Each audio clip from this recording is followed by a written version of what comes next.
Good morning વિદ્યાર્થી મિત્રો, ધોરણ 5 વિષય ગુજરાતી લેક્ચર 2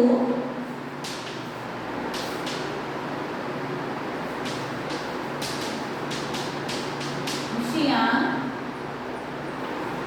એમાં પ્રાર્થના છે. પ્રાર્થનાનું નામ છે પર્વત તારા. પર્વત એટલે પહાડ, પહાડ તારા. એના લેખક છે સુરેશ દલાલ. હવે તમે જોવો છો કે આ તમને એક પ્રાર્થના આપેલી છે, એક સુંદર મજાની પ્રાર્થના છે જેમાં કુદરતનું તમને એમાં વર્ણન કરેલું છે કે આ કુદરતમાં શું સમાયેલું છે કે નદી છે, પર્વત છે, સરોવર છે, દરિયો, વૃક્ષ, સૂર્ય, ચંદ્ર આ બધા છે એ કુદરતના અંશો છે. તો આ અહીં તમને કવિ છે એ સઘળી કુદરતના અંશોમાં ઈશ્વરને જુએ છે. આ બધા છે એ કુદરતના અંશો છે, એમાં તમને ઈશ્વર જુએ છે, એમાં તમને ઈશ્વરનો ખ્યાલ આવે છે કે આમાં ઈશ્વર સમાયેલા છે. એવી એક પ્રાર્થના આપેલી છે.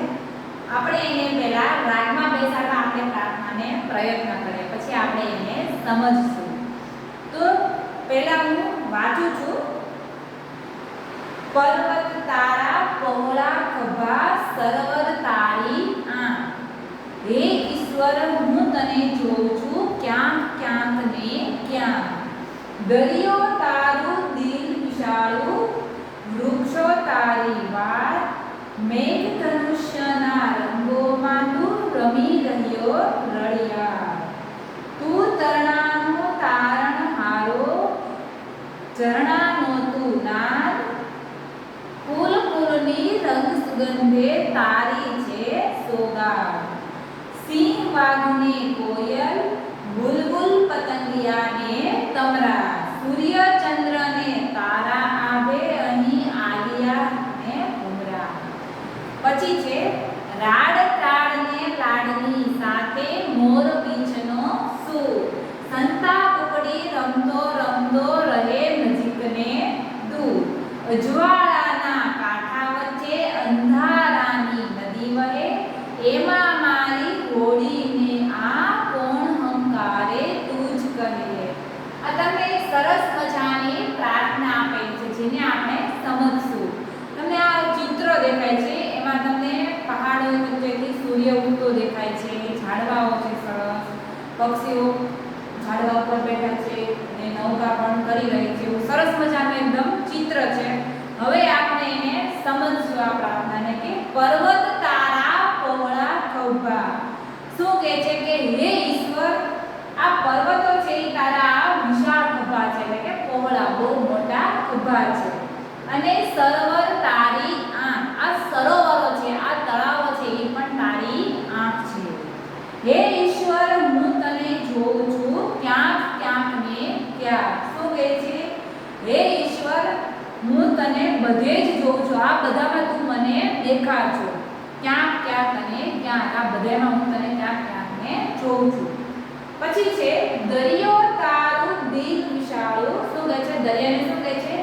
તારું દિલ છે કેવું છે? એકદમ વિશાળ છે, એકદમ મોટું દિલ છે તારું. વૃક્ષો તારી વાત, દરિયાનું દિલ પણ વિશાળ છે અને વૃક્ષોની પણ કઈ વાત છે. મેઘ ધનુષ્યના રંગોમાં તું રમી રહ્યો રળિયા, આ મેઘ ધનુષના સાથે રંગો છે એમાં તું પણ તારી સુંદર રીતે તું એમાં રમી રહ્યો છે. પછી છે તું તરણાનો તારણહારો. શું કહે છે? તું આ તણખવાને છે એનો ઉદ્ધાર કરનારો છે. તારણહાર એટલે કે એમનો ઉદ્ધાર કરવો. ઝરણાનો તું નાદ, તો કે ઝરણાનું સંગીત પણ તું જ છે. નાદ એટલે શું? સંગીત, સુર.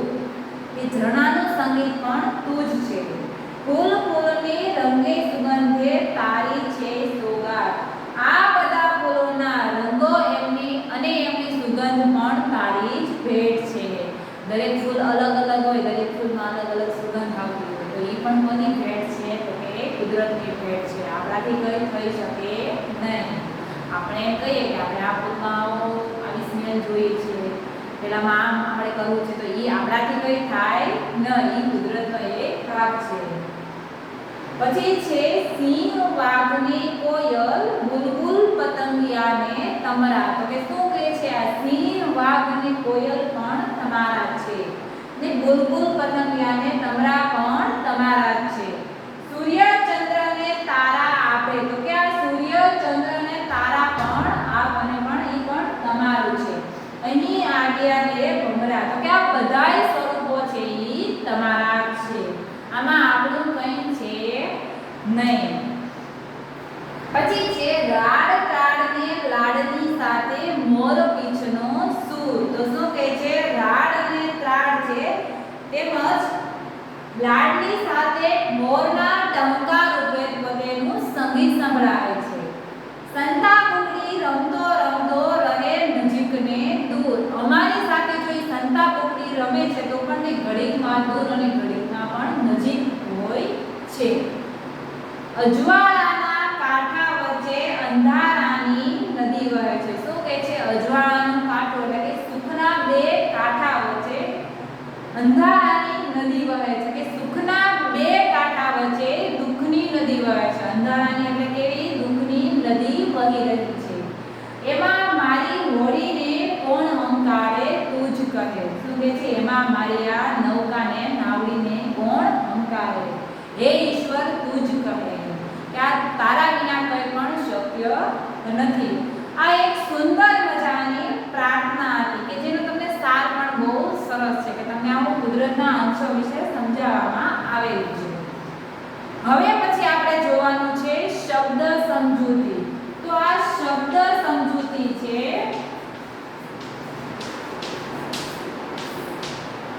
એ તમારે ગુજરાતીની પાટી બુકમાં, સેમાં પાટી બુકમાં તમારે મેં તમને પાઠ ચિત્રપાઠ હતો જે એના મેં તમને સવાલ જવાબ લખાવેલા હતા.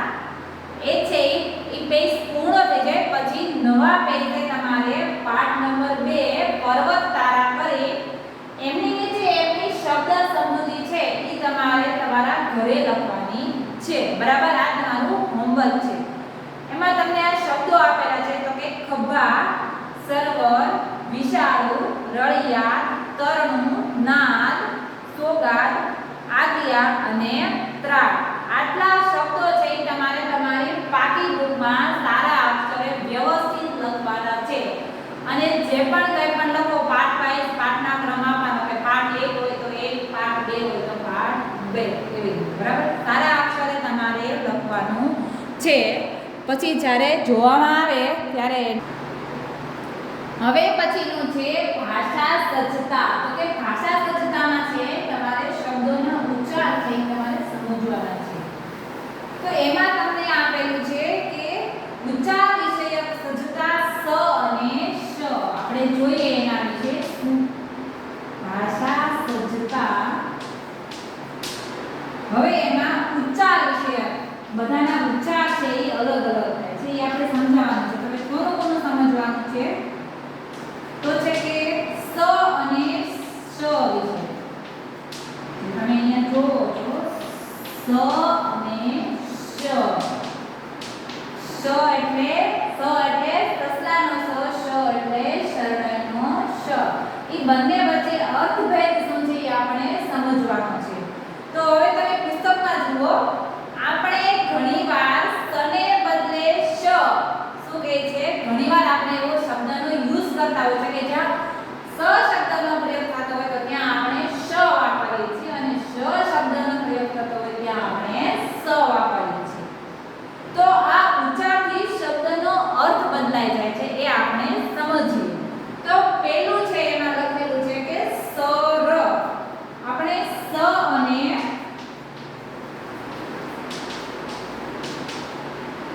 શના ઉચ્ચારથી શ વાળા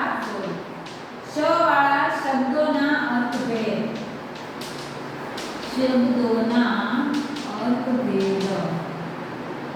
તો એમાં પહેલું છે એ છે સર. તો સરનો અર્થ શું થાય છે?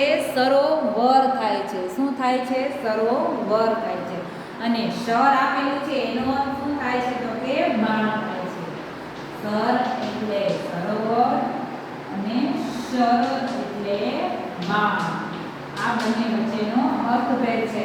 હવે આપણે અહીંયા સર વાપરે તો અહીંયા આ શનો યુઝ કરીએ તો કે સર થઈ જાય અને અહીંયા આ શનો યુઝ કરીએ તો સર થઈ જાય. તો આ બંનેનો અર્થભેદ છે એ પણ અલગ અલગ થઈ જાય છે.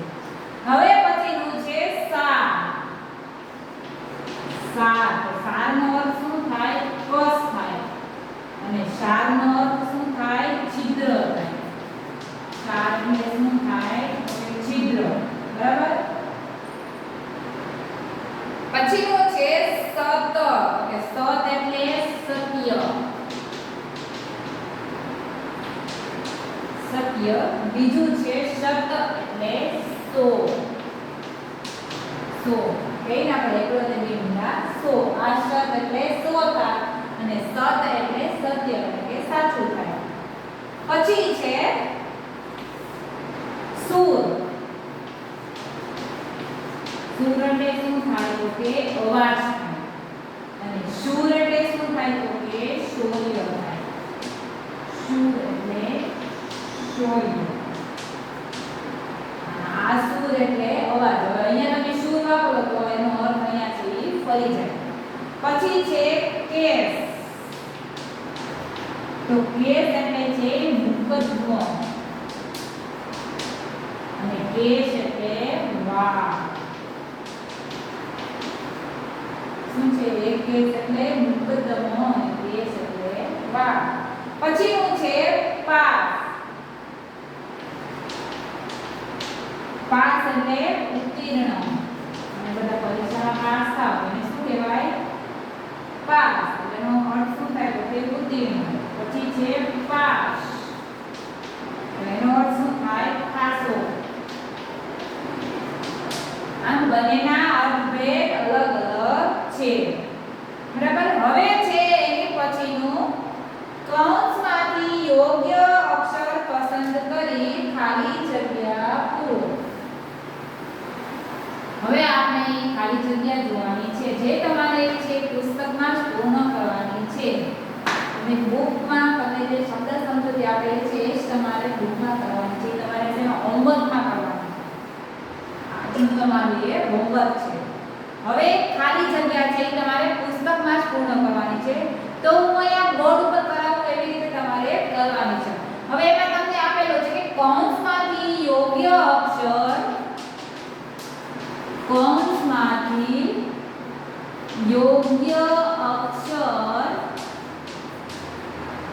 પસંદ કરી ખાલી જગ્યા પૂરો. પસંદ કરી ખાલી જગ્યા પૂરો. એમાં પેલું છે નુક ખાલી જગ્યા ન. બે કૌંસમાં આપેલું છે સા અને શા. પહેલામાં કહું છું પછી નહીં કરું.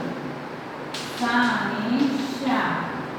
તો શું આવશે સાચું? સા શબ્દ વપરાય કે શા શબ્દ વપરાય? તો શું આવશે? સા. નુકસાન. બરાબર.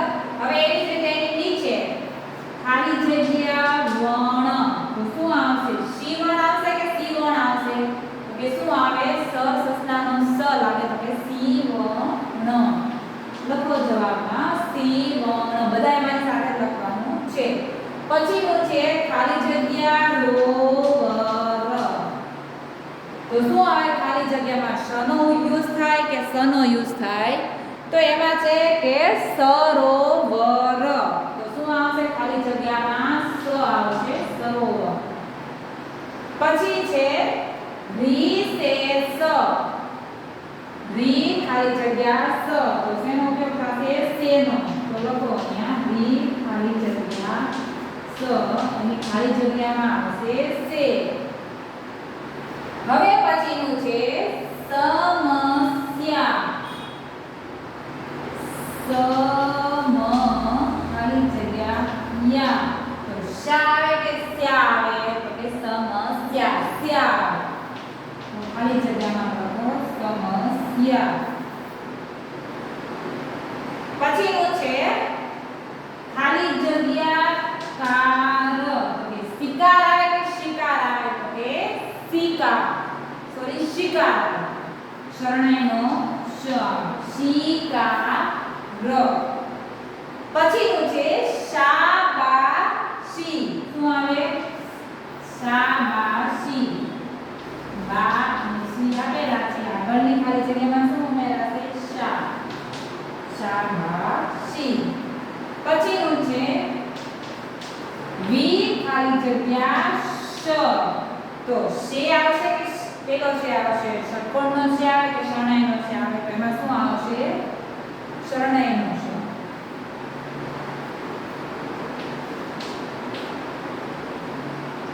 આમાં ગણાઈને અહીંયા છે ષટ્કોણનો શ આપેલો છે ગણાઈને છે અહીંયા શરણાઈનો શ આપેલો છે અને જે આપેલું હોય એનું બરાબર અહીંયા આવે શરણાઈનો શ જ આવે છે સોરી ષટ્કોણનો શ આવે છે પણ અહીંયા પ્રિન્ટ મિસ કરજો બરાબર હવે પછી સ્વાધ્યાય છે આ સ્વાધ્યાય છે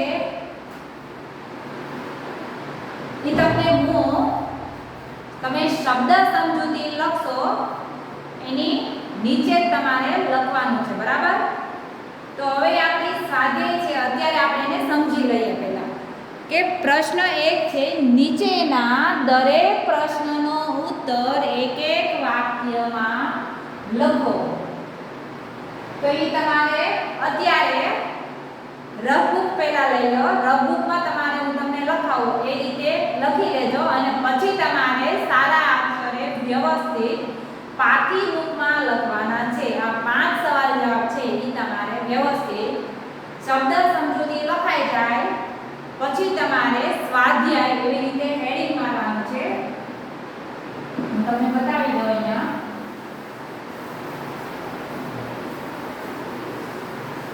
કેવી રીતે લખવું શબ્દ સમજૂતી પહેલા તમારે લખાય બરાબર પછી તમારે સ્વાધ્યાય આ રીતે હેડિંગ મારવાનું છે અને પછી એમાં પ્રશ્ન નંબર 1 એમાં સૂચના મારવાની છે શેમાં અત્યારે મારવાની છે રફ બુકમાં લખવાનું છે પછી સારા અક્ષરે તમારે પાકી બુકમાં લખવાનું છે બરાબર તો અહીંયા તમને હું લખાવું છું કે નીચેના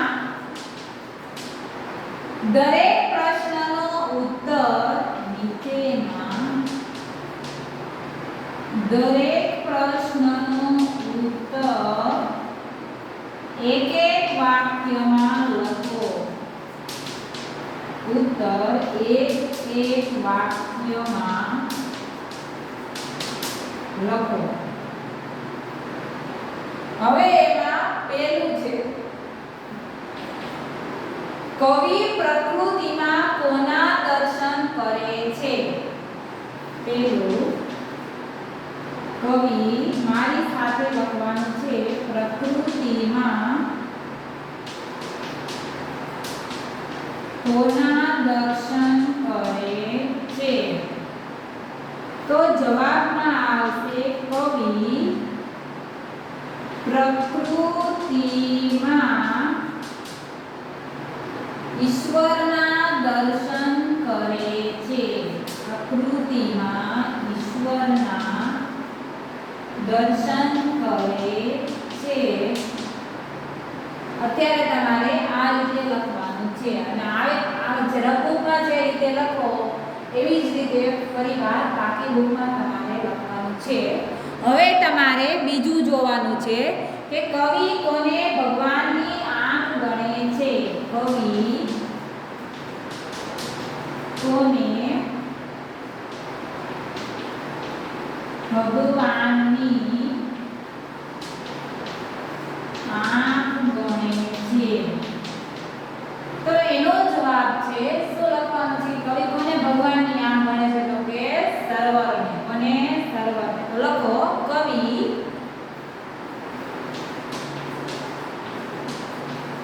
સરોવરને ભગવાનની આંખ ગણે છે ભગવાનની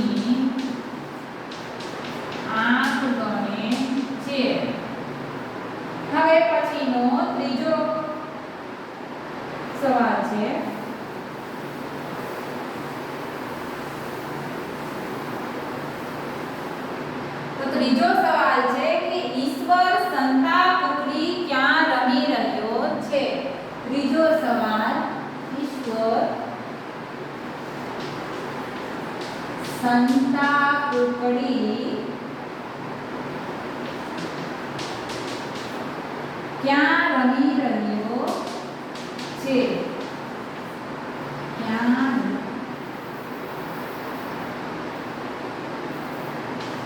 રમી રહ્યો છે? તો લખો ઈશ્વર, જવાબમાં લખો ઈશ્વર મેઘધનુષના રંગોમાં, ઈશ્વર મેઘધનુષના રંગોમાં સંતાકુકડી રમી રહ્યો છે. સંતાકુકડી રમી રહ્યો છે. પછીનો છે ચોથું, ઈશ્વર કયા સ્વરૂપે સોગાદ આપે છે? ઈશ્વર કયા સ્વરૂપે સોગાદ આપે છે? તો એનો જવાબ આવશે ઈશ્વર ફૂલોના રંગ અને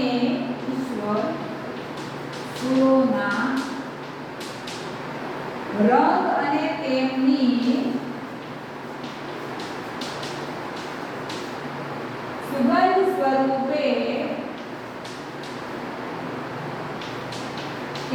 સુગંધ સ્વરૂપે સોગાદ આપે છે. સોગાદ એટલે શું? તો કે ભેટ. સોગાદ આપે છે. પછી પાંચમું છે, હોળીને કોણ હંકારતું હશે? હોળીને કોણ હંકારતું હશે?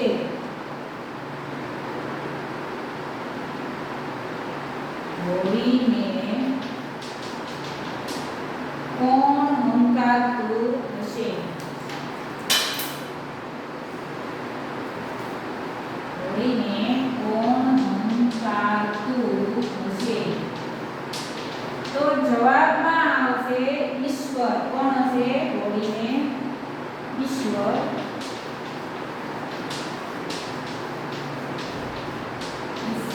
હંકારતા હશે.